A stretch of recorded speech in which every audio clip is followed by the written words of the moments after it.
Once again, fans here get the full Talladega experience. A great atmosphere, a big wreck that involved more than half the field, and an exciting finish with a first-time winner.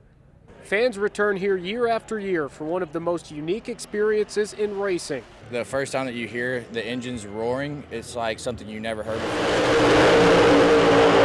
It shakes your whole body, shakes the whole place. The crowd's amazing. And in stage 2, the crowd saw the big one come early. A 26-car wreck. That's the whole field. And drivers continue to show frustration with how the Gen 7 car handles superspeedway racing. Pick your poison. What do you want with this car? Do you want to save fuel or do you want to wreck? It seems like those are the two options right now. But with the race on the line, Carson Hocevar gets a big run on the final lap and takes the checkered flag at the Jacklinks 500. Hocevar's first ever Cup win comes here at Talladega. It was like Tuesday driving down the road. I felt like we were going to win here, and I even posted about it that we were going to win, and unbelievable. Being a Dale Jr. fan, I've always dreamt about winning here. It just means a lot. The first one always means a lot, and it always comes with a story.